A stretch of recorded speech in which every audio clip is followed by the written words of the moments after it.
চীন তৈরি করেছে এমন এক অবাক করা হাইপারসনিক বিমান যার নাম ফেতিয়ান-2।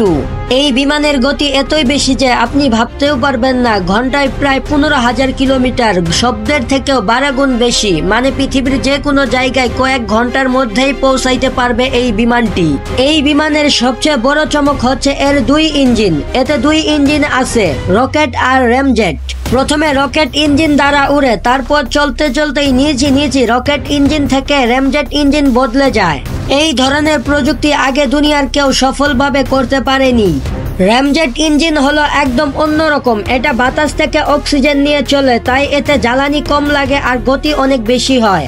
আর এই বিমানের সবচেয়ে বিপজ্জনক দিক হলো এই বিমান সবচেয়ে নিচু দিয়ে খুব স্পিডে চলতে পারে, তাই এইটা লাডারও ধরা পড়ে না।